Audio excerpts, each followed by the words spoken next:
Arestas de Vento.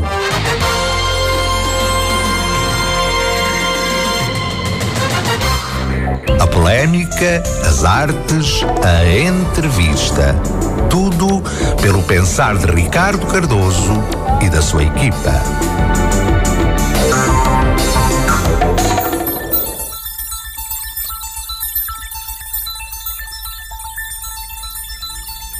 Muito boa tarde, sintoniza o Arestas de Vento. Um programa de artes e ideias aos sábados 11h14 na Popular FM. Com realização de Ricardo Cardoso, captação de imagem de Ricardo Pita e controle de emissão de Céu Campos.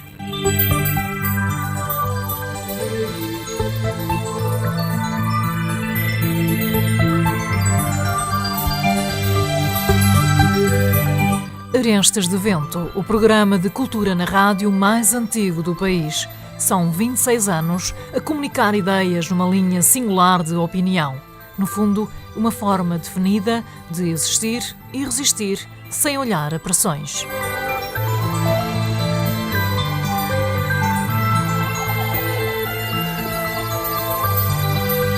Sempre em destaque os apontamentos de autor e as grandes entrevistas.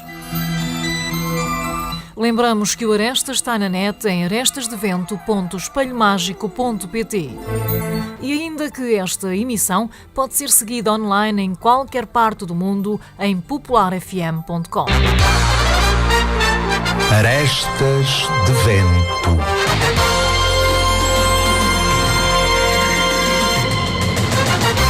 Amílcar Caetano, muito boa tarde. Seja bem-vindo ao Arestas de Vento, espaço de comunicação da Popular FM. Boa tarde. Boa tarde a todo o auditório, boa tarde a vocês também aqui no estúdio. Bem-vindo. Obrigado.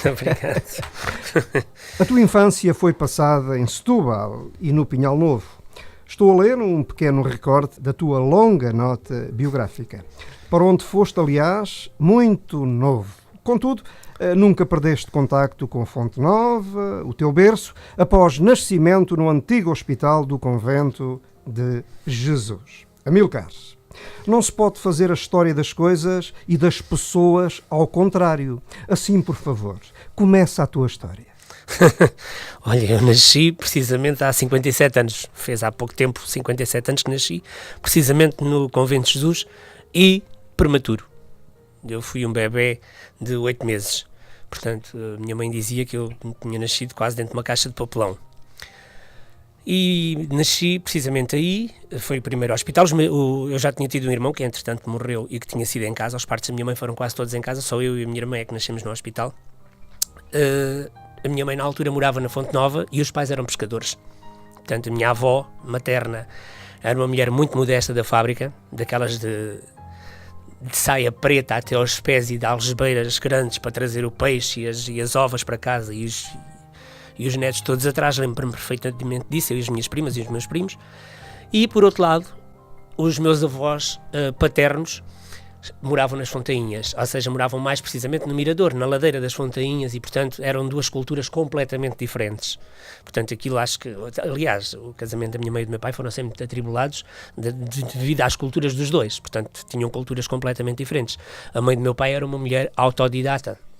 Portanto, era uma mulher a quem eu tiro o meu chapéu e com quem aprendi muito e de quem tenho muitas saudades. Não é que não tenha também da mãe da minha mãe, mas eram completamente diferentes. Enquanto a mãe do meu pai me punha à frente da carroça para levar porrada, quando fazia coisas mal, a mãe da minha mãe metia-me debaixo de um alguidar e sentava-se em cima para o meu pai não me descobrir. Portanto, vê-se as diferenças de cultura e a forma diferente de educar as crianças. Portanto, eu vivi nestes dois mundos. Com uma escola mesmo ao lado na Fonte Nova, onde frequentei a escola, frequentei ainda com o nosso amigo João. O João Paixão ainda foi meu colega na escola, no Palácio do Feu. Portanto, frequentámos ali aquela escola, aquilo era um mundo enorme, vinhamos à banha cá abaixo, ao pãozinho com a banha à hora do recreio.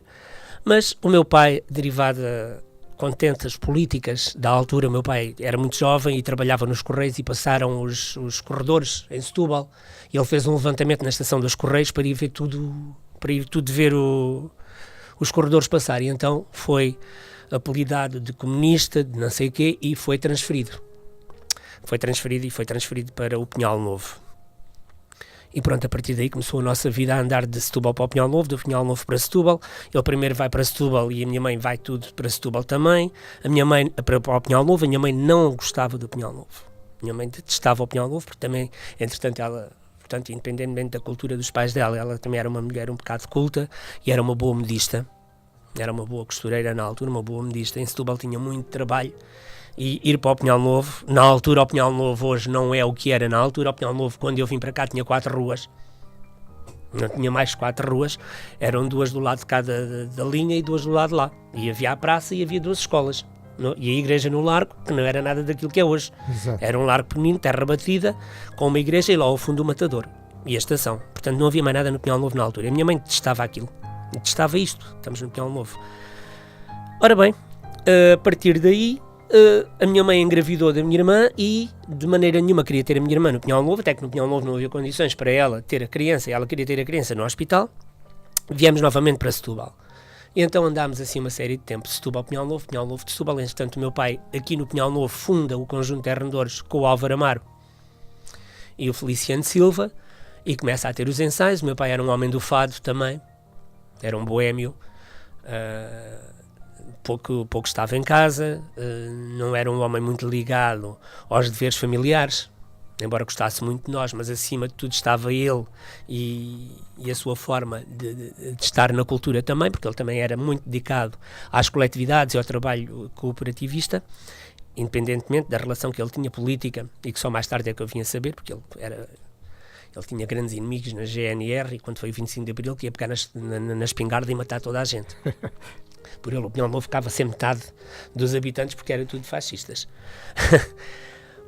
Pronto, e foi neste mundo que eu fui crescendo. Estudando sempre até, depois vim para cá e fiz aqui a 4ª classe, fui fazer o exame de admissão à escola comercial ao Palmela, porque na altura não havia cá nada, e fui estudar para Setúbal.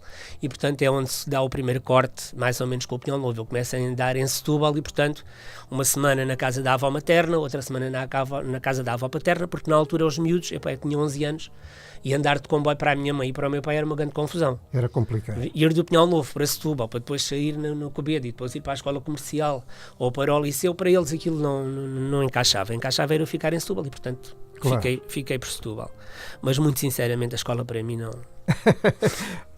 Não pegou. A escola para mim nessa altura não pegou mesmo, só pegou mais tarde. Exato.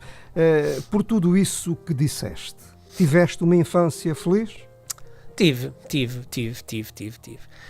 Para já, porque nós miúdos damos muita importância, quando somos miúdos, damos muita importância, agora já não dou tanto, na altura dava muito, ao facto de meu pai ser carteiro, de viver numa casa que tinha água canalizada e eletricidade, porque no Pinhal Novo havia poucas condições dessas, não tinha que ir buscar água ao poço porque tinha água diretamente na torneira. Exato. Para tomar banho, a minha mãe tinha um tanque em casa, não tinha que dar roupa à lavadeira, portanto tínhamos certas condições e isso era um orgulho para mim. Além disso, a nossa casa era enorme, era tão grande que meu pai fazia os ensaios dentro da sala. Os ensaios do Terrendores eram feitos na minha sala, portanto o que era ótimo. E depois tinha um certo domínio sobre o maralhau todo, ou seja, a malta toda da minha idade. Eu dominava sobre as raparigas e os rapazes, e éramos muitos. E então já nessa altura, o meu pai era o único que também tinha televisão, aquilo para mim era uma grande coisa, o meu pai ter televisão. Quando eram as marchas e o futebol, a televisão era posta no resto do chão, na janela do nosso vizinho Alfaiate, do Pérez, do Gonçalves, e a malta via toda ali a televisão, com a televisão virada para fora, uma mesa e toda a gente que me via, e nas marchas, eu logo no dia a seguir fazia marchas logo ao lado. Portanto, aquilo pegava toda a gente nas cadeiras e nas mesas, e a gaiatagem toda fazia marchas. Estava tudo a começar. Precisamente, uma vez destruí a sala à minha mãe por causa disso. Fiz da mesa uma passarela, meti as moças em cima da mesa, aquilo bem embrulhou-se tudo nos cortinados, e quando ela chegou, a casa estava completamente virada de pernas para o ar. Querias ser o quê em miúdo? Em miúdo, queria ser padre. Como assim? Eu tinha uma grande ligação à igreja, portanto, em miúdos, no Pinhal Novo, o que é que havia? Era as coletividades e a igreja. Eu saía da escola, iam as freiras buscar-nos à escola, levavam-nos para a igreja, E à noite ia um bocadinho à coletividade com o meu pai, mas não podia abusar porque no outro dia havia escola. E, portanto, andava entre o mundo da igreja ser padre. E na altura eu queria ser padre. Não, e o que é que te fascinava? A batina? A encenação. Aquele ritual? A encenação ainda hoje. A encenação. Ainda hoje isso me fascina. Bom, se pensarmos assim em fundo, um padre também é um ator. Sim, mas aquilo era tudo aquilo era fascinante. Tudo aquilo era fascinante. A igreja do Pinhal Novo era uma igreja bonita, ainda é, mas na altura para mim era a única, embora eu conhecesse mais algumas em Setúbal, aquela era aquela com que eu... E para mim aquilo era fascinante, aquele barroco, aquelas talhas douradas, as coisas dos padres, a forma como ele falava, os cânticos. Exato. Tudo aquilo era um ritual que me fascinava em miúdo. E, portanto, a voz trabalhada, a ambiência Aliás, doirada, não sei se é bom, não sei se é mau. Sim, pronto. Amílcar, nos anos de estudante, houve alguma coisa que tenha feito, sei lá, assim uma espécie de estrondo dentro do teu peito? Uma amizade, um espanto com a ciência, uma briga com um professor? Um professor de ciências. Houve um professor de ciências que me marcou muito relativamente à igreja, principalmente relativamente à igreja. O professor Coimbra. O professor Coimbra era um professor de ciências, morreu, ainda eu estava a estudar. E o professor Coimbra era uma pessoa que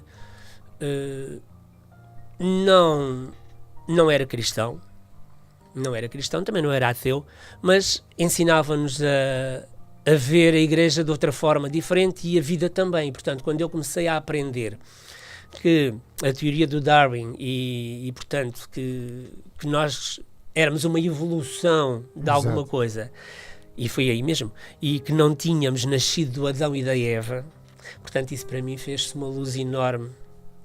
Não foi por isso que eu deixei de ser padre, ou não foi por isso que eu não fui para o seminário. Sim. Não fui para o seminário por razões diferentes. Mas fez-se para mim uma luz. E então a religião, para mim, principalmente o cristianismo, passou a ter uma outra forma de olhar. Eu passei a olhar para o ser cristão de uma maneira completamente diferente. Ainda hoje sou cristão, não sou muito praticante, digamos assim, não sou daqueles que vão à missa todos os dias, eu vou à igreja se calhar 3 ou 4 vezes por ano. Portanto, para mim, a igreja, a Páscoa é importantíssima. Estamos a falar de renascimento. Sim, portanto, isso mesmo. Para mim, a Páscoa é importantíssima e foi o que me ficou da igreja. Portanto, o que é que eu deixei da igreja? Deixei a teoria do Adão e Eva, que tinha em criança, que tínhamos todos nascido Adão e Eva e não sei o quê, e passei a acreditar num Cristo. Mas a Bíblia? Pois, a Bíblia não deixa de ser como qualquer outro livro, do Saramago, ou de outro autor qualquer, ou quero dizer agora o nome. Estás a dizer o quê? Que a Bíblia será um poema... Sim, um romance muito lírico de tudo o que se passou na altura. Ou seja, não tem processo científico. Para mim não tem. Eras bom aluno? Quando era miúdo era muito mau. Eras muito mau. Curiosamente, hoje em dia és professor de carreira. Por vocação? Por vocação mesmo por vocação. É das coisas mais lindas que faço e há aquelas a que me entrego mais. Aliás, as minhas horas de trabalho são todas dedicadas praticamente à escola, à exceção das marchas. As minhas horas de trabalho, os meus dias, as minhas tardes são dedicadas aos meus alunos. Eu vou para casa e vou trabalhar e vou ver trabalhos deles e discuto com eles agora até pelo Facebook, já nos comunicamos depois das aulas, porque tenho uma grande paixão em ser professor. É mesmo a minha paixão. Aprender a ensinar sempre. É verdade, é esse o lema mesmo. Amílcar Caetano, figura notável da cultura popular setubalense, homem dos afetos e mais ainda possuidor de grande sensibilidade social, é nosso convidado especial.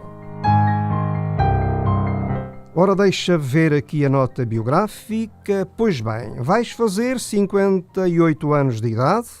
A tua geração viveu várias coisas à escala nacional e também internacional, digo eu, por conta disso. Bom, isso marca uma grande diferença, ajuda a preparar, ajuda a escolher. Havia, ao tempo, um espírito de cortesia, um espírito de boa vontade.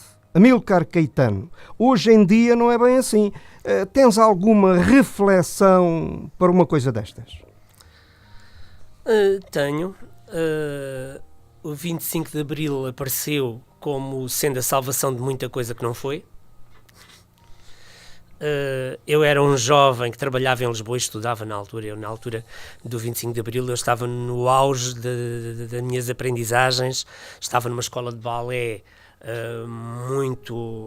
muito exigente, em que era necessário nós sermos bons estudantes, em que era necessário ter cadeiras muito duras. Nessa altura eu já trabalhava para me sustentar a nível dessa escola, embora a escola fosse de borla, porque para os homens a escola de balé era sempre de graça, uma vez que haviam muito poucos, por causa da conotação ao homossexualismo, e portanto o raio do preconceito. É verdade. Bailarino que se prezasse tinha que ser homossexual. E pronto, acabou a história. Inclusive é mesmo em casa. Aliás, eu larguei as sapatilhas e as colãs pretas, porque cada vez que a minha mãe estendia sapatilhas e colãs pretas, o meu pai fazia uma vergonha em casa. Não dizia que era para mim, dizia que era ela. Onde é que ela andava para andar de colãs pretas e de sapatilhas e não sei o que não conhecia que ela dançasse. E aquilo acabou por me chatear, e depois eu ia para a tropa e eu assim, pronto, acabo com isto, acabou a história, acabou-se a história, e a Suzete começa a ficar sossegada. Porque ele não me dizia nada diretamente, mas enchia a cabeça à minha mãe, e quando eu chegava a casa ela tinha um rol de coisas para me dizer. Mas dizia eu que o 25, e apanhei o 25 de Abril nessa altura. Sim. Portanto, o 25 de Abril para mim veio aliviar algumas coisas a nível da política, principalmente em minha casa, porque o meu pai era um comunista, mais o vizinho de baixo, e constantemente nós, como crianças, víamos as nossas casas invadidas por indivíduos que não sabíamos de onde. Eu lembro-me de uma vez terem levantado, o meu pai tinha comprado uma carpete a um amigo que tinha vindo de fora, tinha vindo de Marrocos ou não sei o quê, e levantaram-nos a carpete e os tacos e tudo. E a desculpa que a minha mãe me deu no outro dia de manhã é que eles tinham vindo buscar a carpete, porque o meu pai eu não tinha pago uma prestação ou não sei o quê, e depois aquilo mais tarde vinha saber que aquilo era tudo mentira. Eles queriam era saber se o meu pai tinha ou não tinha propaganda, porque ele era carteiro. Exato. E, levava portanto, a carta à Garcia. Era uma das vias de transmitir portanto, as mensagens. Aí, o 25 de Abril, na altura, eu achei muito giro e achei aquilo muito engraçado. Meu pai, na altura, tinha uma taberna, pôs barris à porta, aquilo houve vinho para toda a gente, borla, aquilo correu vinho na rua das Peixarias para toda a gente.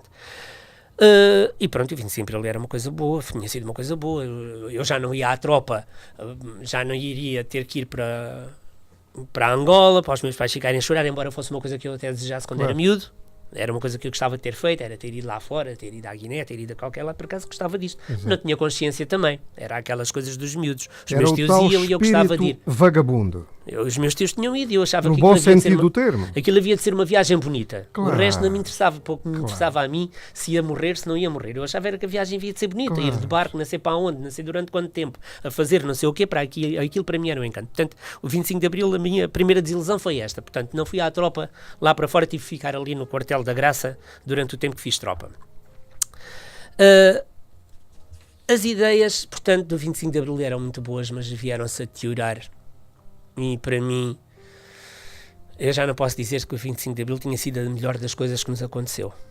Algumas coisas que nos aconteceram foram boas, o 25 de Abril veio por uma boa causa, mas acho que se ficou por aí.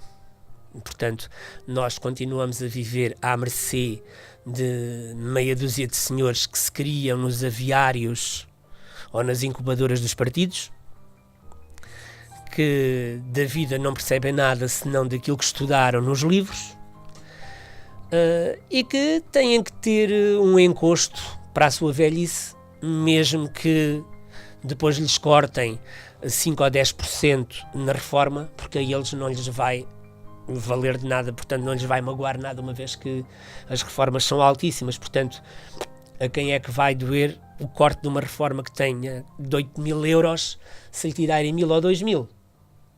Não faz nada. Portanto, são estes senhores que nos governam, e, portanto, não me parece que o 25 de Abril e que aquela consciência da liberdade que nós tivemos tenha tido alguma coisa a nosso favor 30 e tal anos depois. É muito assim. A malta nova está a perceber que alguém ocultou, num passado recente, uma data de coisas ligadas ao humanismo e aos afetos, tudo possivelmente a favor de uma outra possibilidade falaciosa, chamada economia especulativa. Precisamente. Que a todos atravessa e esmaga. Amílcar Caetano, como é que descobriste o gosto pelas coletividades e pelo teatro? Aqui boto cenografia, dança, figurinos, coreografia, Ora bem, ainda no Pinhal Novo, o meu pai estava muito associado às coletividades, quer ao clube desportivo, quer à filarmónica, portanto à SFUA. E aí fazia-se teatro. Sim. Portanto, não só na escola, eu fazia teatro na escola que íamos apresentar à SFUA, como também se fazia teatros nas duas coletividades. O Álvaro Amaro, pai, porque o Álvaro Amaro filho é o nosso presidente agora, o presidente do Pinhal Novo agora, exatamente. O presidente da Câmara.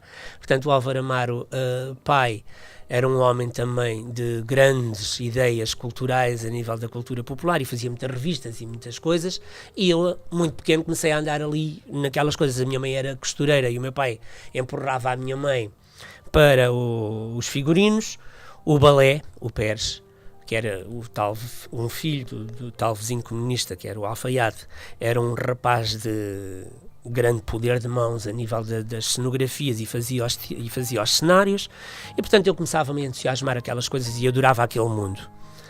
A igreja e aquilo completavam aquele meu mundo de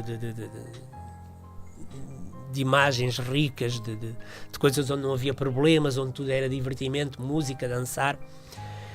Inclusive durante as férias eu ia para Melides passar todas as férias com uns primos e fazíamos sempre teatros na Casa do Povo. E eu era o que estava mais ligado ao teatro, era aquele que andava para a frente, e acontece que fui para a escola de balé. Eu, quando fui para a escola de balé, era para ir fui primeiro para as danças de salão, portanto, porque eu adorava dançar, adorava ir aos bailes, adorava dar show, dar nas vistas a dançar, e ia para as danças de salão. Só que rapidamente a professora das danças de salão achou que eu também devia ir para o balé, eu fui experimentar e gostei, e graças a Deus, e ainda bem que eu fui, porque no balé não só me exigiam que fosse um bom aluno de balé, como um bom aluno nas outras disciplinas, em história, matemática e tudo mais. E foi aí mesmo que eu comecei a tomar consciência do que era importante nós, não é sermos cultos, é sermos instruídos. Não é sermos educados, é sermos instruídos. Eu trazia a educação mais que suficiente de casa. Faltava-me a instrução. Saber escolher é fundamental. Precisamente.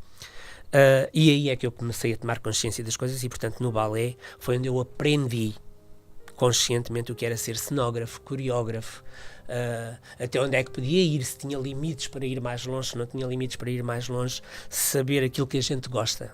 Portanto, isso é um processo cultural. Ninguém pode saber aquilo que vale ou daquilo que gosta efetivamente se não tiver a experiência e se não passar por isso. E a cultura do gosto. Precisamente. O gostar. Exatamente. O gostar. Aprender a gostar de... A malta fala pouco no gosto, mas o gosto... É o mais importante.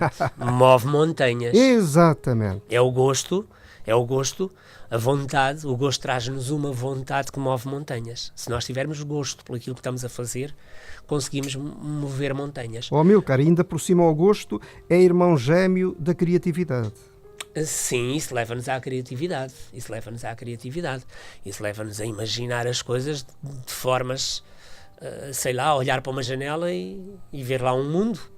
Deixa ler aqui um pequeno recorte da tua longa nota biográfica. Considera a velhinha a sua primeira casa. Valeram-lhe nela alguns anos de labor, enormes aprendizagens, dissabores, novas e grandes amizades e momentos maravilhosos. Amílcar, meu querido amigo, para quem não saiba, a velhinha, para já é capricho. Claro. E o resto, bom, o resto vais contar. O resto foi um grande amor. Eu entro na Capricho precisamente por ter amigos que reconheciam esta minha parte escondida em Setúbal. Portanto, eu quando casei vim para Setúbal morar e acabaram-se as coletividades porque fui um pai de família. Portanto, para mim era a Joana e o Marco as coisas mais importantes, e eu ali estava em casa e não sei o quê, até que há um amigo que me leva para a má vida. Diz, na Capricho há um indivíduo que é o Rui Mesquita, eu conhecia de nome, eu ia à Capricho ver algo, fui ver 2 ou 3 trabalhos feitos pelo Rui Mesquita na Capricho, ia muito ao Taz ver o teatro, mas ia como um espectador que ama aquilo. Exato. Portanto, havia teatros, eu ia ver os teatros, eu ia com a família, íamos, portanto, tudo o que era cultura nesta cidade, eu assistia a tudo, mas sempre do lado de fora. Portanto, vendo da janela. E maravilhado. Até que um dia o nosso amigo Rogério Luís me diz, a Capricho está a atravessar um grande problema. A rapariga que estava a fazer as coreografias desapareceu da Capricho, foi-se embora, chateou-se. O Rui Mesquita tem uma revista em cena, estamos a ensaiar uma revista que vai estrear daqui a poucos dias, a um mês se calhar, e o maestra Zoia não tem quem vá faça as coreografias. Eu disse, não há problema, eu vou fazer as coreografias, é só isso, eu vou fazer as coreografias. Bom, fui fazer as coreografias. Cheguei à Capricho, o maestra Zoia, ao princípio, olhou assim para mim de alto a baixo, um homem a fazer coreografias não era a coisa que ele mais gostasse, porque só estava habituado a trabalhar com raparigas, mas como não tinha mais ninguém lá, me aceitou. Entretanto, eu fiquei a conhecer toda a gente, foi onde eu conheci o Rui Mesquita, toda aquela gente do teatro e da Capricho, e comecei a ensaiar as coreografias, porque a única coisa que me deram foi as letras das músicas que eu ia coreografar. Eu não conhecia o espetáculo de forma alguma, e levam-me para uma casa dos socorros mútuos, para o salão dos socorros mútuos, para fazer as coreografias, enquanto no palco se ensaiavam outras coisas, para não estarmos a colidir. E eu faço as coreografias como achei que deveria fazer, e como a minha consciência ditava, e como aquilo que eu tinha aprendido. No dia que é para eu apresentar as coreografias ao Zoia, sou insultado de tudo, porque aquilo não era coreografias, aquilo eram as coreografias, eram horrorosas, não era nada para aquilo, ele não queria nada daquilo, ele queria as moças em fila a vir à frente e atrás e a cantar. Exato. Disse, a harmonia do Zoia era outra. Era essa. Era. A coreografia para ele era moças em fila ao lado umas das outras, e depois desviavam-se e vinham à frente e cantavam, e depois iam para trás e ficavam caladas, e depois viravam-se para a esquerda e viravam-se para trás, punham a mão em cima e punham a mão em baixo, e acabou. E as minhas coreografias não era nada daquilo. As minhas coreografias movimentavam aquela gente toda para a frente e para trás e trás. Pronto. Aliás, como depois vieram outras harmonias. Completamente diferente. A tua preparação era outra. E eu disse, Zoia, eu não sei fazer isso. E para fazer isso não é preciso coreografia. É pôr as moças em frente até o Zoia põe. É só dizer, olha, meninas, metam-se lá em frente. Quando for os coros, vêm à frente. Quando for o sol, vão atrás. Pronto. A verdade é que depois falei com o Rui Mesquita. O Rui Mesquita foi ver as coreografias, achou aquilo uma maravilha. E depois eu e o Rui Mesquita falámos daquilo. E num fado, que era o Boémio, a coreografia era muito arrojada. Havia dois fados em que a coreografia era muito arrojada. Era um fado que era o Boémio e era um fado do Marinheiro. Nunca mais me esqueci disto. E eu, o meu poder lírico, a explicar ao Rui Mesquita como era a coreografia. E o Rui Mesquita disse-me assim, mas a gente tem roupa para isso. Porque eu dizia, as moças têm que ter umas saias largas, mas com rachas, porque vão levantar a perna. E se as saias forem curtas, vê-se tudo até lá acima. Bom, e eu quis saber como é que era o figurino. Depois comecei-me a entusiasmar. Rui, então, mas como é que é o figurino da revista? Então mostrem-me lá. Estamos a falar de um fado. De um fado e depois de toda a revista a seguir. Eu sei, mas como é que é? Diz-me, olha, então desenha tu o que te apetecer para o fado. Pronto, eu desenhei para o fado, desenhei para o marinheiro, e depois fui querer saber o resto. E o resto não existia. Ou seja, a revista estava pronta para ir para a cena. Estávamos a fazer cenários. Eu lembro-me do Rui Mesquita e do João Mangas a fazerem os cenários no chão da Capricho. A revista não tinha... Mas não existir é o quê? É não existir mesmo? Não existia mesmo. Ou digamos... Não existia mesmo. Ou não havia existir num registro neutro? Não existia. Não existia. Havia a revista. Havia as pessoas em cima do palco. O nada não existe. Pronto. Haviam cenários. Eu fui convidado para fazer a coreografia, mas o resto da revista não existia. Ou seja, eu não vi figurinos, não havia nada. E eu uma vez disse, então, mas a revista vai estrear e como é que é os figurinos? E se os figurinos você vai com o Zé João, que era o presidente da altura, a Lisboa, e alugam o que lhe parecer. Deixa mandar um grande abraço ao José João. E alugam o que lhes aparecer. Sim, alugamos o que aparecer. Então, mas isto... Então não há um guarda-roupa na Capricho? Não havia mesmo guarda-roupa nenhum. O guarda-roupa que existia era um armário muito velho, num vão que já não existe, onde aninhavam pombos em cima de umas roupas de uma marcha antiga que eles tinham feito. Era o guarda-roupa. Pode ir ali ao guarda-roupa, veja lá se há alguma coisa que valha a pena. Claro que não havia nada que valesse a pena. E então, na altura, em 15 dias, sensivelmente, fizemos o guarda-roupa todo da revista. O Rui Mesquita tinha feito uns rabisquezinhos só para a entrada, para as apoteoses, e depois fez-se o guarda-roupa. E levámos a revista à cena. O nome, na altura, foi O Grande Buraco, foi quando eu conheci o Álvaro Félix. O Álvaro Félix fazia parte desse elenco, ele e a mulher. E levámos à cena a revista, que era O Grande Buraco. E o nome da revista, lembro-me bem, apareceu porque, precisamente, era um grande buraco estarmos a fazer tudo e não haver nada. Sim, sim. E, portanto, quando foi à altura do Grande Buraco, que nome é que se há de dar à revista, o Rui, se me tiver a ouvir, lembrar-se-á disto. Lembro-me perfeitamente, ou foi o Rui ou o João, que de cima do palco gritaram para o meio da sala, olha que grande buraco. E pronto, e a revista ficou O Grande Buraco. E isso foi a minha paixão. Comecei-me a apaixonar por Capricho. Pronto, a partir daí vieram variadíssimos trabalhos de revista, variadíssimas coreografias, cenários.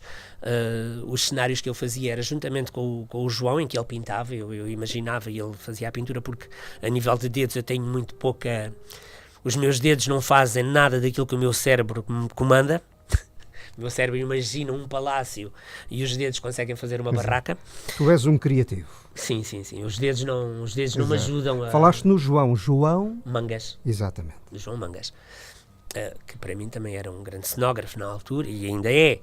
E portanto fazíamos uma grande parelha. E assim a tua alma foi ficando plantada naquela casa. Mas o que me levou a ficar mesmo plantado na casa foi, nesse ano, a Capricho não tinha nada para o aniversário, ia-se fazer o aniversário, não havia nada para celebrar o aniversário. Eu sou daquelas pessoas que, quando se faz um evento qualquer, o evento tem que ter ali um sumo, tem que ter qualquer coisa que chama as pessoas, tem que ser qualquer coisa, uma coisa nova.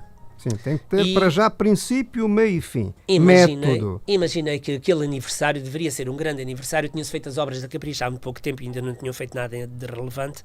E eu achei que aquele aniversário tinha que ser feito com uma grande exposição da vida da Capricho, para que as pessoas que ali estavam, os jovens que estavam a trabalhar na altura no teatro, as miúdas, conhecessem a Capricho. Eu achava que não era muito... não era muito bem, não ficava bem nós pertencermos a uma coletividade da qual não conhecíamos. Eu não conhecia a Capricho, eu apenas gostava daquilo que lá estava a fazer, mas gostava de a conhecer.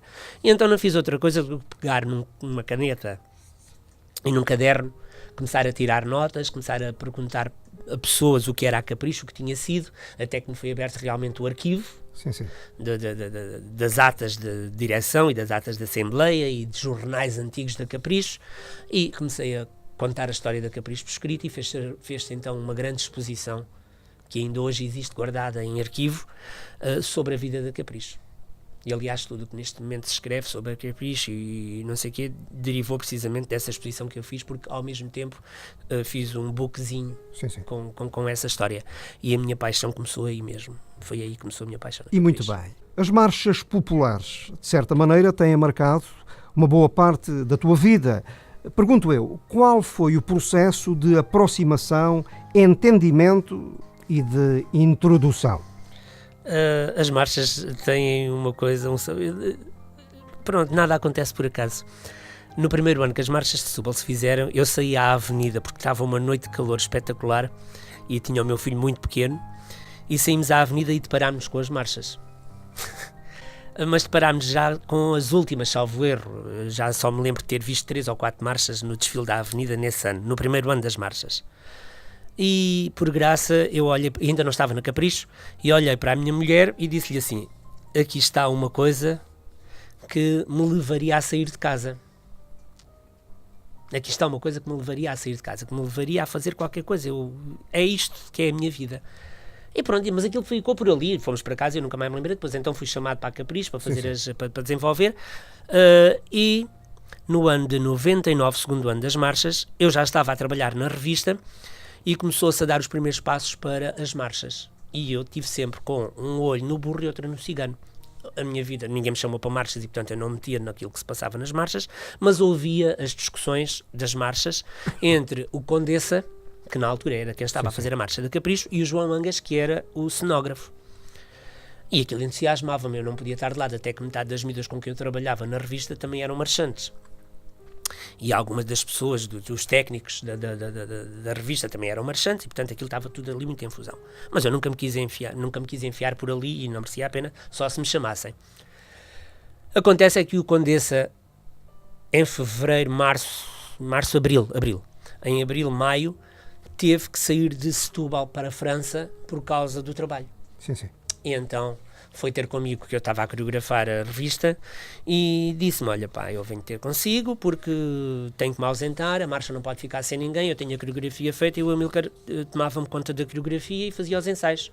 Bom, a verdade é que eu fui fazer isso. Aliás, eu estava de jandir, nem sequer olhei para trás a dizer que não. Fui, gostei muito do trabalho. O Condessa levou mais tempo, só voltou quase em junho, quase na altura de irmos para a Praça Torres. Acho que até o primeiro ensaio da Praça Torres o Condessa não estava cá. Fui eu que fui com o grupo e pronto, ficou por ali. Só que nós tivemos a pouca sorte de não ficar em lugar algum. Aquilo correu tudo mal, a marcha era muito bonita, mas tudo correu mal. E no ano a seguir a direção decidiu que jamais entraria nas marchas de Setúbal. Pronto, e para mim aquilo, pronto, olha, nem entramos, fico-me para o teatro, acabou-se, olha, tenho a experiência, no mínimo fiquei com a experiência das marchas. Só que em 91 o Oliveiros do Rosário, na Marcha do Faralhão, convida a Hortense para madrinha e convida-me a mim para padrinho. E eu, sim, pronto, está bem, vamos lá, eu e a Hortense a fazer padrinhos da marcha, tudo bem. Só que eu cheguei lá para padrinho e eles queriam que o padrinho também fizesse a coreografia. E portanto eu fiz a coreografia desse ano da Marcha do Oliveiros. Isto em 91. Mas sinceramente não gostei muito da experiência, porque eu pensei que as marchas eram outra coisa e ali fora da Capricho, achei aquilo tudo muito, não era nada, não tinha nada a ver comigo. Um fazia os arcos, quem fez os arcos não tinha dito nada a quem fez a roupa, o figurino era do Condessa, e o Condessa, quando mostrou o figurino, e fiquei de boca aberta porque o figurino era lindo. Quando fui à costureira ver o figurino, aquilo não era nada do Condessa tinha desenhado, porque a senhora não soube dar a volta àquilo e ele nunca falou com a costureira sobre como é que aquilo havia de ser feito. E pá, aquilo para mim foi, mas se as marchas são isto, eu não quero isto. Se as marchas é isto, eu não quero isto. Pronto, e no ano a seguir não fiz marcha. Em 93 Manuela Martins, que já me conhecia, numa conversa com o Cascais do Bar Santos Nicolau, diz-lhe que, entretanto, o ensaiador do Bar Santos Nicolau, que era de Alcácer do Sal, do Viseu ou qualquer coisa, e precisava de um ensaiador, e ele foi ter comigo. Estávamos a fazer até os cenários para eu e o Rui Mesquita, estávamos a fazer cenários para uma festa qualquer da Costa Azul, do Festival de Cores da Costa Azul, aquela coisa. E o Cascais vai ter comigo e diz-me, Sr. Amílcar, a Manuela Martins, diz que você é que é boa pessoa para fazer a minha marcha. Eu disse, mas eu não tenho experiência de fazer uma marcha sozinho. A minha experiência de fazer marchas é sempre acompanhado com alguém. Mas não, tal, temos aqui o senhor dos arcos, já desenhou os arcos, está aqui o arco. Eu olhei para o arco, adorei aquilo. O bichinho está cá dentro, assim, bom, está bem, vamos embora para a frente, mas olha, eu não lhe prometo lugares nenhums na marcha, a gente vai a dignificar o bairro, porque eu sou muito novo nestas coisas, já era muito novo, era estreante praticamente. Bom, vou para o bairro Santos Nicolau e desenho o figurino, e muito a medo lá ponho a marcha em cena, e a marcha resultou mesmo. Portanto, e a partir daí nunca mais saí do bairro Santos Nicolau. Saí do bairro Santos Nicolau em 2005, 2006, aliás, por quesílias entre as direções que estavam, aquelas coisas que há sempre entre as pessoas e que não conseguem ser resolvidas, e eu, como havia ali uma coisita, uma contenda que não se resolvia, preferi abandonar, e foi quando fui para o Independente. Mas a minha vida, muito sinceramente, depois da Capricho, é o bairro Santos Nicolau. São as minhas duas paixões a nível da cultura. A Capricho, não tenho feito lá nada, porque a minha doença levou a que eu me afastasse um bocado e desse espaço a outra pessoa. Arestas de Vento.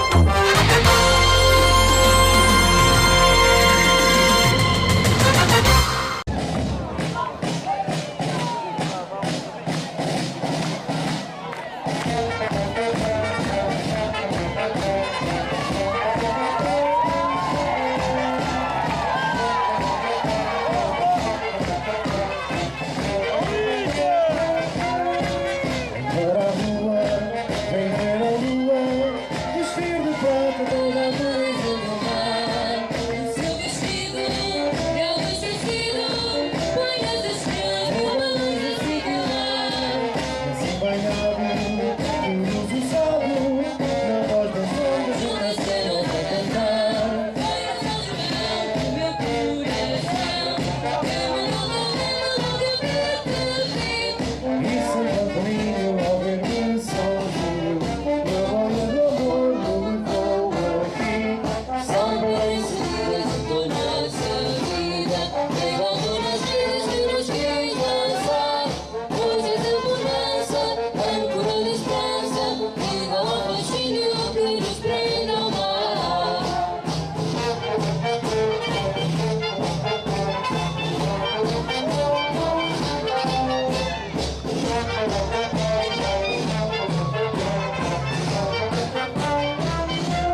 Florestas de Vento.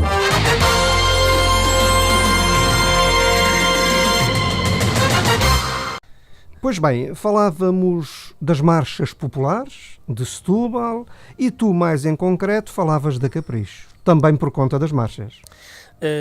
Sim, porque foi na Capricho que eu dei os primeiros passos para as marchas, precisamente. Foi a Capricho para mim. A Capricho foi para mim, não só nas marchas, foi um trampolim para ser visível na cidade, ao fim e ao cabo. Eu devo isso à Capricho. O Azoia e o Fernando diziam muita vez que a modéstia em demasia também era um sinal de grande vaidade. Eu acredito que sim, mas de qualquer das formas eu posso dizer que se hoje se fala de mim na cidade, bem ou mal, por aquilo que faço, o devo à Capricho. Foi a Capricho que me deu visibilidade para isso. Claro que não foi a Capricho... Então a Capricho deu-me visibilidade porque eu também tinha algum talento. Exatamente. Porque senão também não tinha essa visibilidade, porque quem não tem talento também não tem visibilidade. Mas foi um bom instrumento. Mas foi o que me catapultou para este cenário que estamos a viver. Amigo, recusas-te a aceitar outros valores nas marchas populares ou bem pelo contrário? Em primeiro lugar está a abordagem tradicional e a respectiva, sei lá o quê, identidade temporal. Não, recuso-me a aceitar isso.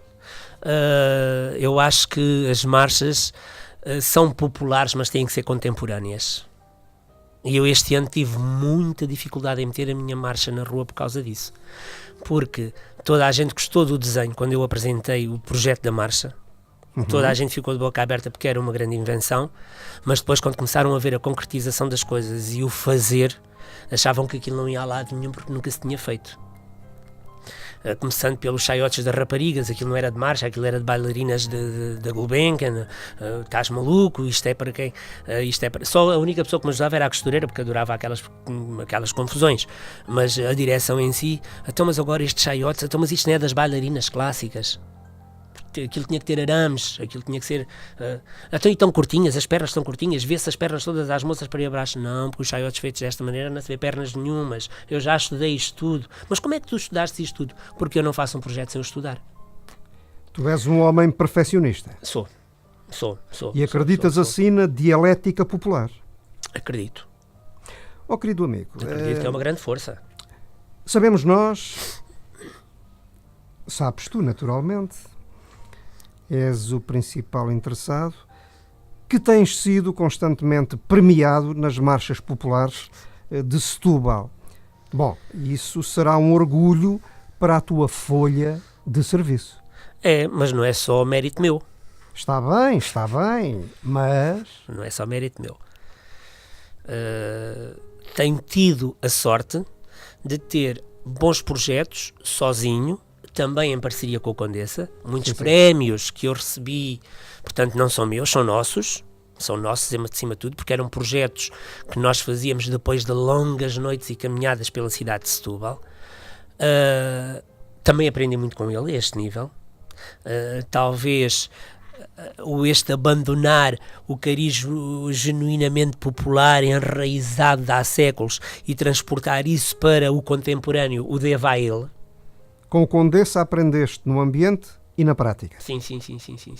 Aprendi muito com ele, principalmente a este nível da contemporaneidade. Sim. Portanto, mostrar coisas diferentes, avançar a nível de tudo. Estamos a falar de inteligência temporal. Sim. É preciso perceber o tempo. Enquanto mesmo, salsicha e o Condessa, cortada aos pedaços. E o Condessa, para mim, é um exemplo disso. Exato. Ele está sempre à frente. Disponível para a evolução temporal. Ele está sempre à frente. Isso é uma forma cultural vivencial. Isso foi uma coisa que eu aprendi com ele. Nem toda a gente consegue. O estar sempre à frente de... Repetir é uma coisa, criar é outra. Precisamente. E ele não é um artista de repetições. E discutíamos muito isso na minha casa, na casa dele, nos caminhos. Discutíamos muito. Mas aí é que bate o problema. E falávamos muito sobre isso. Sabes perfeitamente ainda que há teorias que não estão disponíveis para a dialética popular. É popular, tem que ser repetido. Ponto. Sim. Se isso é popular, tem que ser sempre o vir a domingo dançado. A sociedade vai mudando. Sim. Se eu disser bairro Santos Nicolau, muito rapidamente, tu dizes o quê? É uma paixão nova. Tu tens uma placa com o teu nome no salão principal da sede do Núcleo de Amigos do Bairro Santos Nicolau. Um gosto. Foi. E uma grande surpresa também, porque foi das coisas que me fizeram ultimamente e de que eu não estava mesmo nada à espera, nem nunca na minha cabeça me passaria que tal coisa acontecesse tão cedo. Se eu disser Idaliano Batista, tu dizes o quê? Um homem das marchas apenas. E se eu disser, agora sim, com toda a cagança, José Condessa, tu dizes o quê? Um irmão. Querido amigo, eu vou dizer Rui Salas. Isso possivelmente terá em ti um significado muito, muito especial. É um pai. Agora digo Joana Caetano. A minha ex-mulher e neste momento a minha irmã. Marco Caetano. A coisa que mais adoro. Para além destes amigos e muitos outros de alma bem setubalizadora, que agora não refiro, não quero referir, não tenho tempo para referir, podemos dizer que enquanto houver Setúbal, vai haver Laureano Rocha, Mário Regalado, João Lúcio, Chico da Cana, João Imaginário, Álvaro Félix e Fernando Guerreiro. Sempre, mas sempre, independentemente dos que possam vir e dos que estão, mas esses para mim são eternos. Qual foi a última conversa que tiveste com o querido amigo e saudoso Fernando Guerreiro? Foi sobre a doença dele. Foi ele ter consciência do estado em que estava e eu, por todos os meios, tentar fingir que não percebia o que ele me estava a dizer, fazer-me de forte e dizer que aquilo era apenas um momento e que ele iria ultrapassar tal e qual como eu tinha ultrapassado, porque falávamos muito disso. E ele dizia que tinha muita força para isto, mas que nunca passaria pelo processo que eu passei na minha doença. E a verdade é que isso aconteceu. Quando eu adoeci, foi a primeira conversa que tivemos, foi que ele dizer-me, eu lembro-me tão bem disto, ele dizer-me, eu nunca passaria por aquilo que tu tens estado a passar. E eu dizia-lhe, não passarias porque não estás à frente disso, porque quando estiveres à frente tu passas. E a verdade é que ele não passou. E isso magoou-me muito. Magoou-me muito. E tenho uma grande mágoa do Fernando, que foi ele não se ter aberto comigo muito mais cedo relativamente à doença. Porque talvez eu tivesse ajudado muito. Tenho uma grande mágoa disso. Tu tens plena consciência, pois claro, que o Fernando Guerreiro, para além de ter um carinho muito, muito especial por ti, eu sei lá, era um irmão... Era muita coisa para mim. O Fernando Guerreiro eu conheci o Fernando Guerreiro com 20 anos. Mantens viva essa consciência? Precisamente. E depois o Fernando Guerreiro era um homem que amava a minha família, que tinha pela minha família, principalmente pela minha mãe, que morreu dias antes dele, um grande carinho, um grande respeito. E o Fernando Guerreiro amava o meu filho desde o momento em que ele nasceu. Tinha um grande amor pelo meu filho, o Fernando Guerreiro. Tinha mesmo um grande amor pelo Marco. E, portanto, eu devo todas essas coisas ao Fernando Guerreiro. E todas as aprendizagens de uma vida. Eu tenho 57 anos e, portanto, convivi com o Guerreiro 37. Porque eu fiz 57 agora em dezembro, portanto, ele morreu em agosto. Eu convivi com o Guerreiro praticamente 37 anos, embora eu conhecesse de mais tempo, mas começámos a conviver na altura em que o meu filho nasceu mais. Ele falávamos muito, eu frequentava muito a casa dele e começámos a ser muito mais íntimos, muito mais agarrados depois da morte do José Fernandes, quando ele esteve mesmo em baixo e eu me aproximei mais dele e, portanto, foi aí que começámos uma aproximação maior, até que ele tinha menos amigos na altura. E a vida vai mudando, não é? A nossa idade vai-nos mudando e vai mudando o nosso ciclo de amigos. Tu ficaste possivelmente com muitas memórias naquilo que toca ao Fernando Guerreiro completamente abertas. Imensas conversas, imensos projetos por fazer. Havia coisas que ele adorava ter concretizado e que não concretizou por causa do feitio dele. Graças a Deus, não é? Por causa Graças a feitio. Deus. Há muita coisa.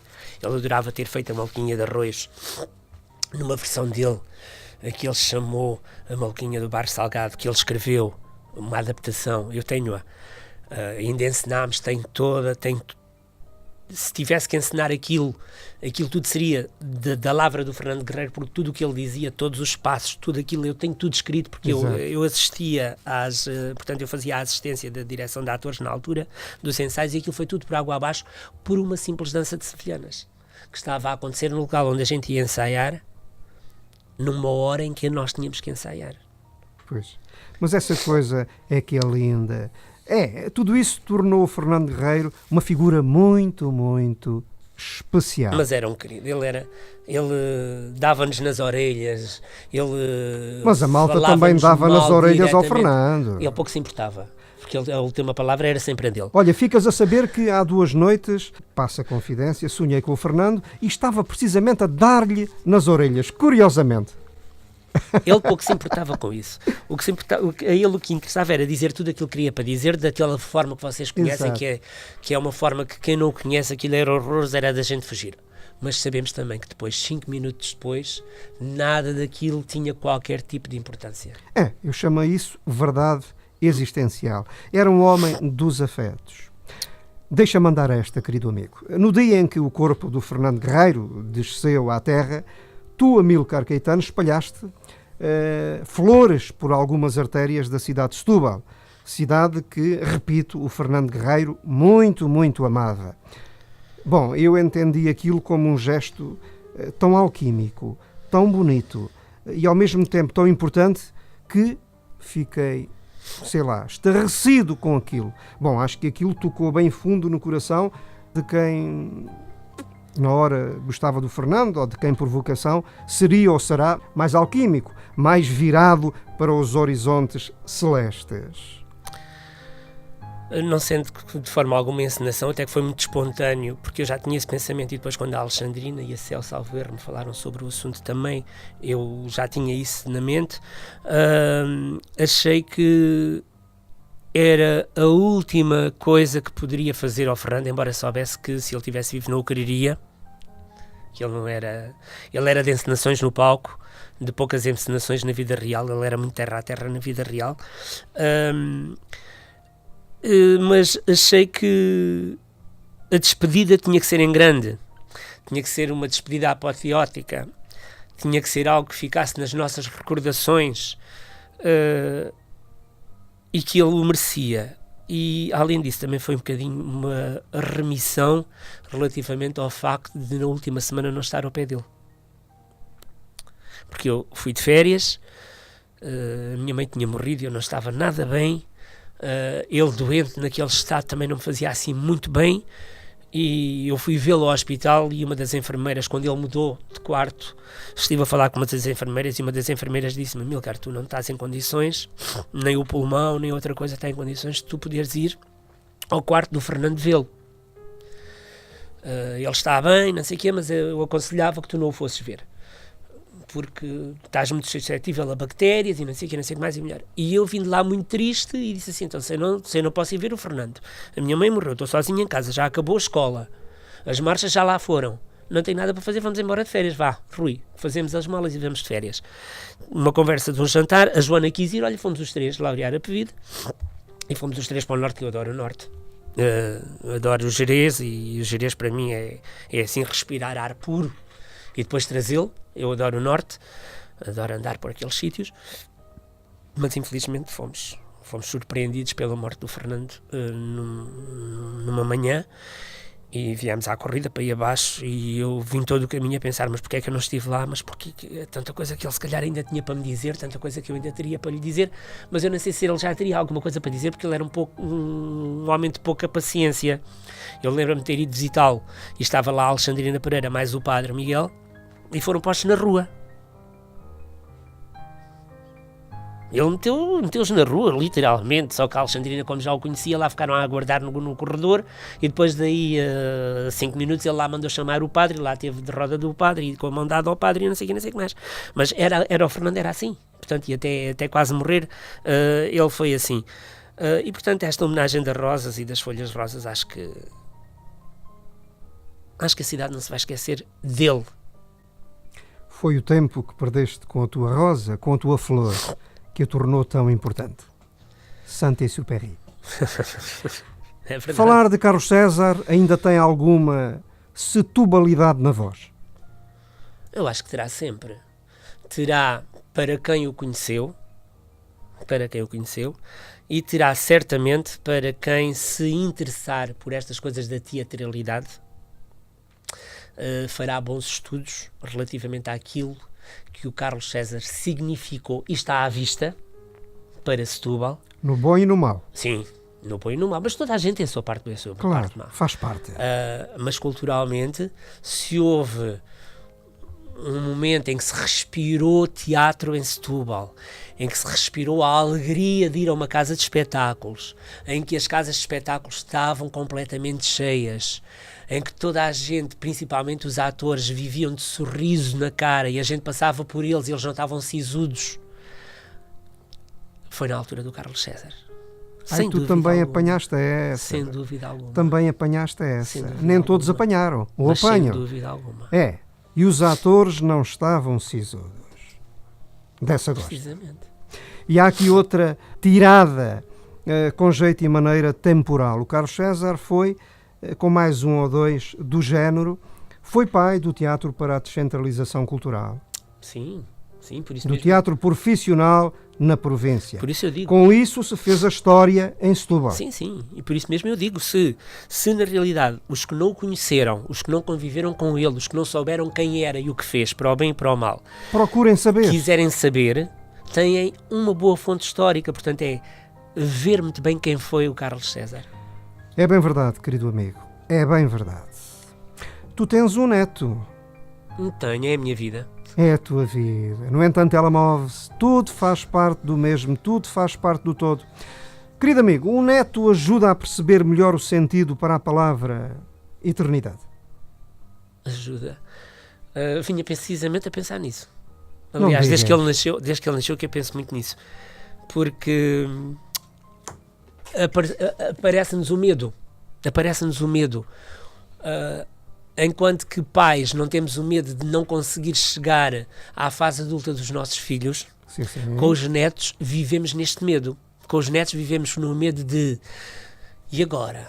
Eu irei vê-lo entrar na escola e depois irei vê-lo fazer um curso ou seguir uma profissão de que goste, e o que é que eu ainda terei tempo de lhe dizer ou de lhe transmitir? O que será que fica de mim? O que será que fica de mim para ele? Para já fica tudo. Pois, mas vivemos nisto. Eu não sei se dada a minha saúde, não é? Porque eu tenho um bom aspecto na montra. A minha montra está ótima, eu sei que está, eu vejo-me ao espelho e, portanto, não preciso decorar quando as pessoas me dizem que o meu aspecto é bom, mas eu também sei muito bem como está o meu armazém. E na realidade, o meu armazém está na insolvência e tudo o que tinha de bom no armazém tenho na montra. Querido amigo, à razão desta tua convicção, qual é a tradução que tu fazes de Deus? Eu disse aqui há tempos, numa entrevista, que o homem tinha criado Deus porque necessitava de algo, precisava de se agarrar a uma força que lhe desse esperança. Nós vivemos muito de esperanças, não é? Nós temos esperanças de tudo, mas precisamos de agradar a alguma coisa. Na realidade, depois de ter dito isto, houve ali momentos em que me arrependi um bocadinho e até confesso que me confessei ao próprio Deus a dizer, eu não sei se não disse uma grande heresia, mas continuo na minha. Deus é uma necessidade do homem e que para mim não tem nada a ver com a minha prática cristã. É outra coisa? Que para mim é outra coisa. Portanto, Deus é uma força sobrenatural que eu não sei explicar e que nos faz ir em frente. Estás a falar do todo, estás a falar de tudo, estás a falar do universo. Sim. Cristo é outra coisa. Foi um homem que, segundo os livros, e aí a Bíblia ajuda-nos a perceber,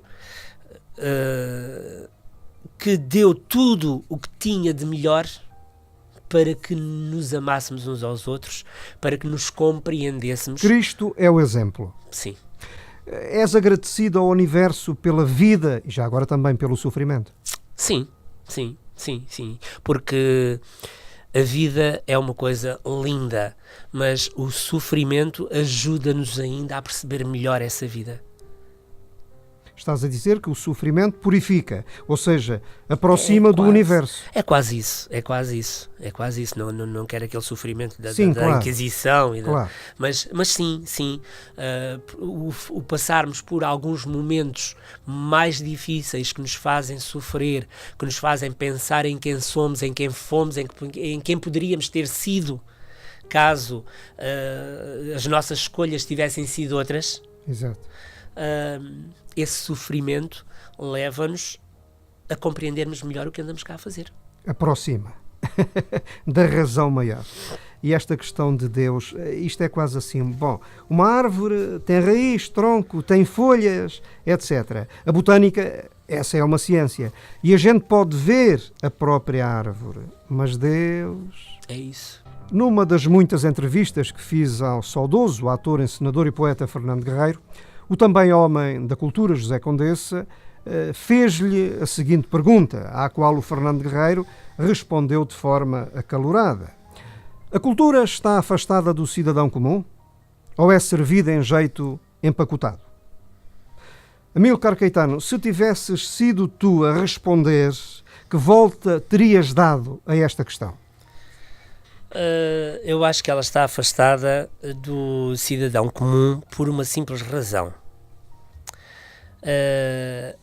Não está à vista. E, portanto, o que não se vê, não se tem, não se olha, não se aprecia, não se acarinha.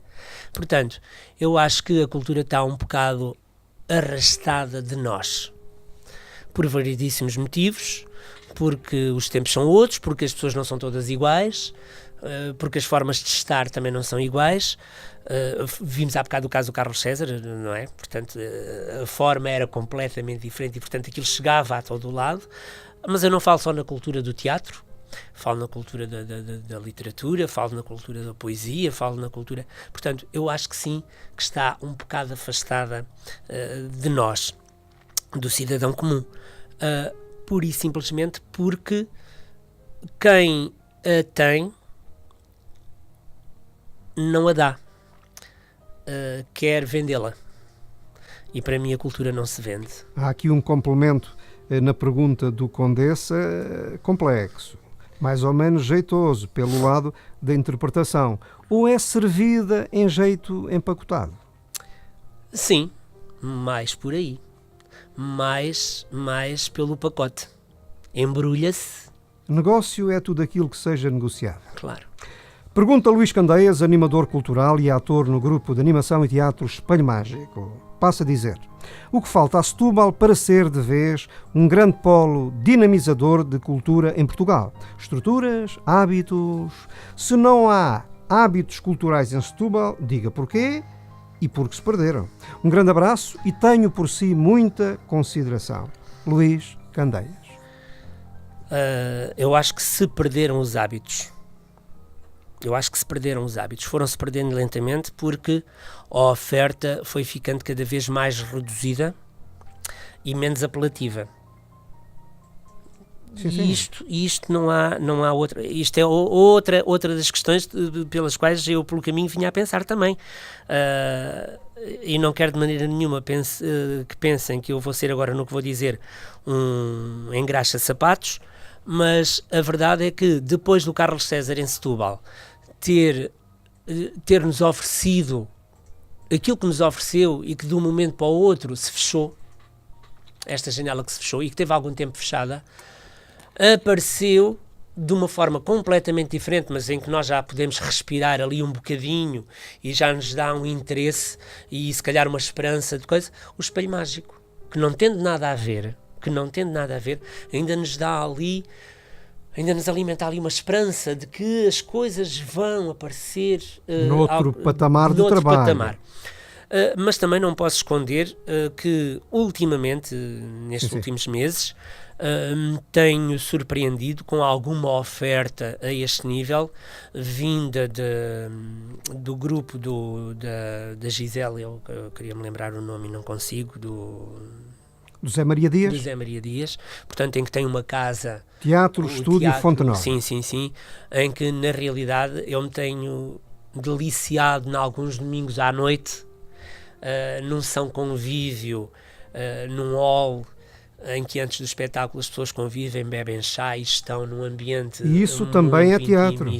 Num ambiente muito intimista. E que depois assistimos sempre a boas peças. Exato. A boas peças. Não para todos, mas para quem quer. E eu acho que... Mas isso também faz parte. Eu acho que por aí vamos indo. Exato. Eu acho que por aí já estamos a ir outra vez a qualquer lugar. A dar a volta à situação. Já estamos a dar a volta. É na realidade, porque é assim, eu penso o seguinte, é necessário haver a oferta. Não tem que haver procura primeiro. O produto tem que gerar necessidades. Claro.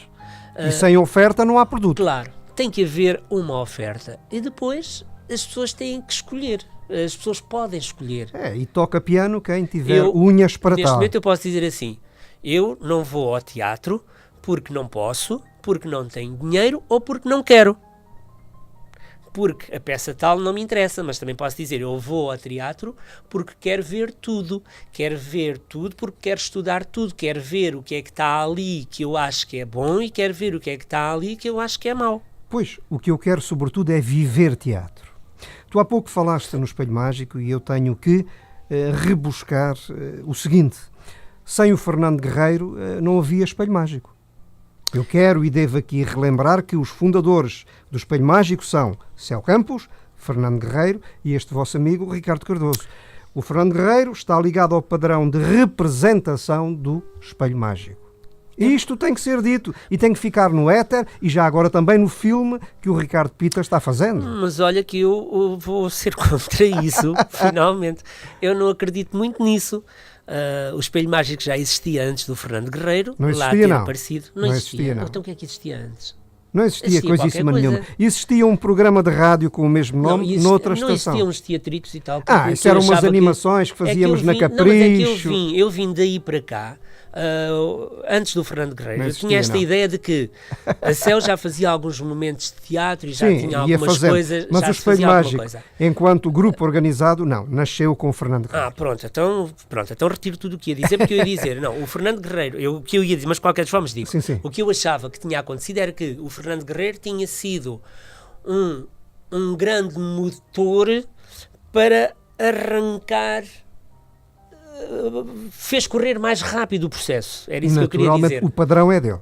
Fez o correr padrão mais de rápido representação. O processo. Se juntares a isso a estética da Céu, está tudo feito. Precisamente. E eu sei porque desde que o Fernando começou a trabalhar no Espelho Mágico, muitas vezes ele ia jantar à minha casa, depois ia para os ensaios, outras vezes ia aos ensaios e depois íamos buscá-lo. Portanto, havia ali assim, embora ele não me falasse muito do trabalho que fazia lá, mas tinha sempre ali uma coisinha ou outra. E agora, ou vinha chatear. Queres olhar por isso, para aqui? Uma série de folhas, vês? São perguntas que não são literalmente minhas. Eu não vou ter tempo de levar à antena todas elas, mas quero levar ainda algumas. Concordas com esta minha interrupção? Venho. Então cá vai. Boa tarde, amigo Ricardo Cardoso, presentes no estúdio e auditório da Popular FM. A pergunta sai do Porto e resulta da conversa que tivemos ontem através do Facebook. Sendo convidado coreógrafo, cenógrafo, tendo feito dança, teatro e outras manifestações artísticas, quero saber qual delas é a mais elevada. Se é possível responder com verdadeira honestidade a esta pergunta. Um grande abraço, João Aragão. Vamos às palavras? Vamos, a resposta é simples. Para mim não é nenhuma mais elevada porque todas elas dependem da nossa criatividade e, portanto, a resposta seria, acima de tudo, a criatividade. Boa tarde, sou Carolina Macedo, setubalense, desde o nascimento. E depois de saudar os amigos que fazem esta emissão de hoje, pergunto se entre fado dramático, de amores e pecado, canção revolucionária, marchas populares e desfiles de carnaval, há alguma condição menor, ou seja, menos dignificante para o conceito transversal de arte e cultura. Receba um grande beijinho, Carolina Macedo. Não, para mim estão todos no mesmo patamar, tal qual como estão os grandes concertos ainda do Beethoven. Tudo depende da dignidade, depende da dignidade com que são apresentados. Portanto, e da forma como nós os queremos ver. A questão de minimizar qualquer tipo de arte, acho que não beneficia nada quem o está a fazer.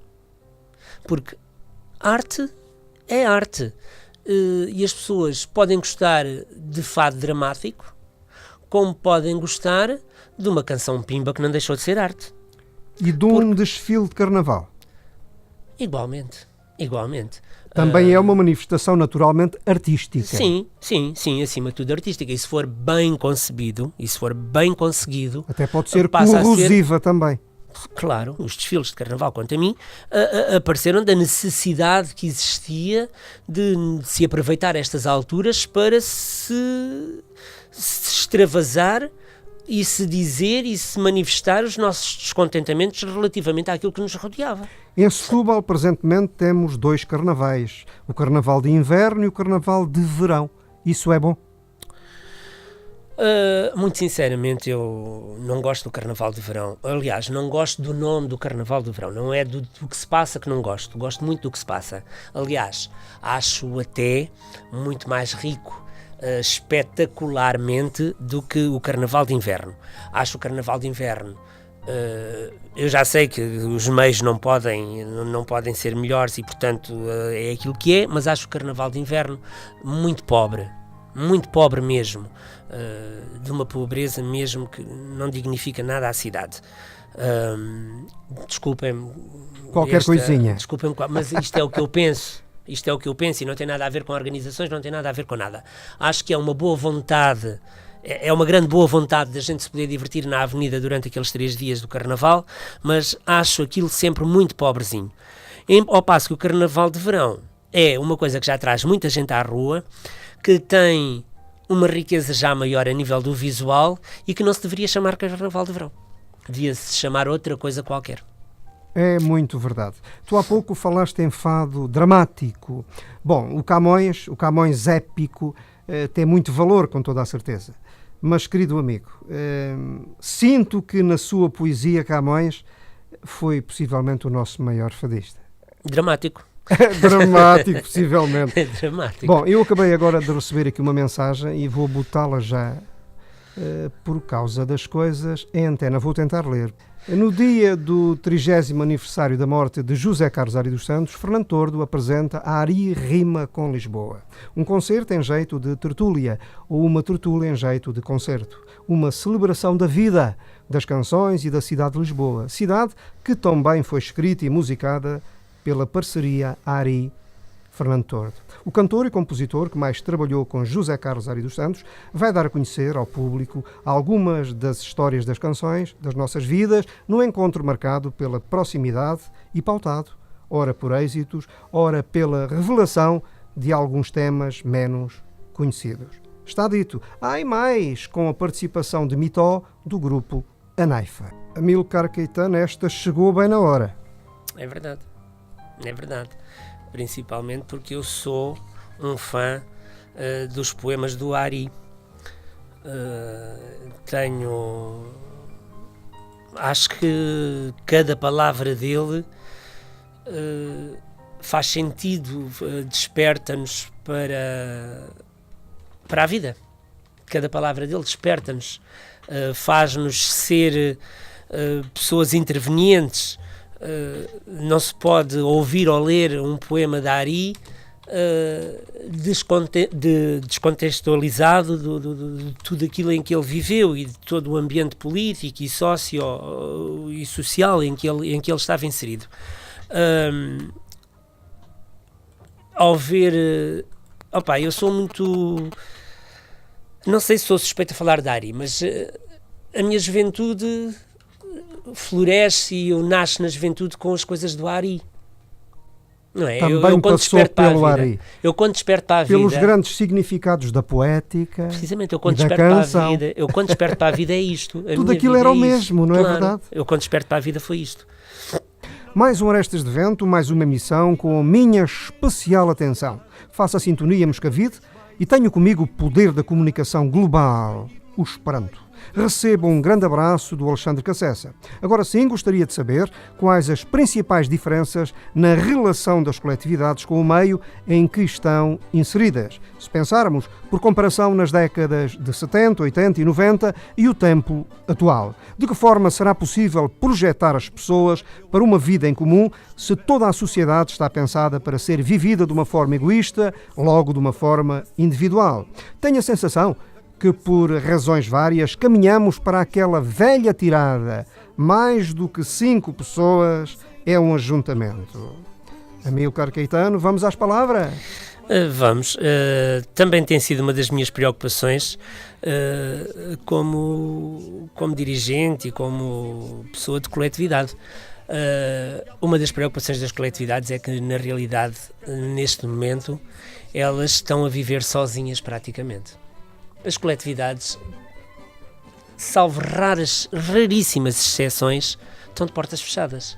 Abrem a porta para receber as visitas, coisa que não acontecia no passado.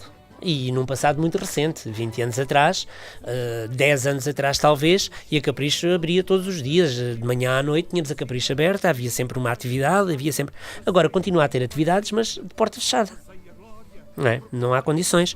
Portanto, e que atividades têm? É as danças de salão, é as danças disto, é a ginástica daquilo, porque são pessoas que são grupos de pessoas que, independentemente de serem ou não pertencentes aos sócios da coletividade, querem fazer uma atividade qualquer que está agora na moda. A questão de se juntarem as pessoas nas coletividades para fazerem algo em comum, para discutirem algo em comum, para terem conversas sobre a política ou sobre a sociedade, já lá vai. E houve uma altura que eu ainda tinha esperanças que se pudesse reverter isso, portanto, converter isso em como antigamente, mas com esta história das novas tecnologias e de podermos estar sentados na nossa casa e no Facebook, termos os mesmos tipos de conversas com as pessoas que queremos, como se estivéssemos numa mesa da coletividade. Isto vem modificar a forma de estar. Embora eu reconheça que não há nada melhor do que estarmos numa coletividade, quem diz na coletividade diz num café, numa tertúlia.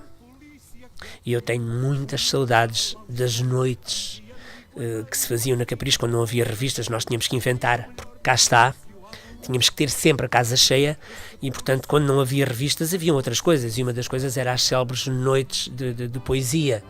Nós fazíamos autênticas tertúlias de poesia, só que não era uma estrutura de poesia em que se chegava ali e cada um dizia um poema, aquilo tinha um ambiente, eu criava sempre um determinado ambiente através do cenário, a cenografia na altura e a encenação, encenava-se, a Hortense cantava, mas para cada canção ela tinha um vestido e, portanto, se na primeira vez a pessoa foi lá e viu que aquilo era bonito, na segunda já trouxe o amigo, porque a artista que canta até tem os vestidos bonitos e é bonito de ver. Portanto, as coisas são completamente diferentes agora. Amílcar Caetano, ser solidário é uma forma de vida? É. Completamente. Querido amigo, temos 2 minutos de antena e eu não vou colocar-te mais pergunta nenhuma. Vou dar-te os 2 minutos para grande utilização enquanto mensagem final. A antena vai ser, e de forma livre, completamente tua. Ora bem, estamos no princípio do ano e, como sempre, os meus desejos a toda a gente é que toda a gente deveria ser feliz, mas acima de tudo que deixemos de estar em casa a pensar nas mágoas, no que politicamente nos dói, principalmente nisso, no que politicamente nos dói, que pensemos que a vida tem sempre uma continuidade. O estar vivo não é só o estado de respirar. O estar vivo é o estado de fazer qualquer coisa. As pessoas têm que fazer. E quando estamos a fazer, quando estamos a criar, quando estamos a pensar, sozinhos até já estamos a fazer cultura, nem que seja a nossa cultura caseira. Eu, quando estou a mudar os meus cortinados porque aquilo das florinhas já me enjoa e estou a pensar no dourado ou no prateado ou no não sei o quê, já estou a fazer cultura, já estou a fazer arte, já estou a fazer um cenário. E isto dá-nos outra vida e gasta-nos o tempo que devemos estar sentados no sofá a ver uma certa televisão que já não interessa para mim, pelo menos. Eu acho que já não é uma televisão de cultura. Já lá vai o tempo que a gente... Agora estamos na televisão, agora não sai à rua porque há televisão, não se convive porque há televisão. Muito sinceramente, a televisão já não me cativa e se calhar não cativa a maior parte dos ouvintes já a esse nível.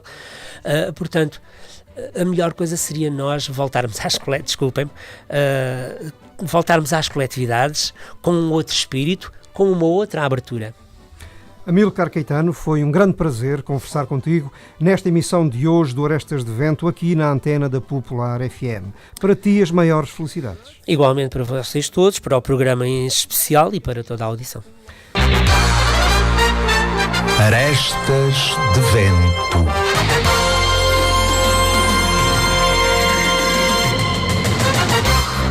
A polémica, as artes, a entrevista. Tudo pelo pensar de Ricardo Cardoso e da sua equipa.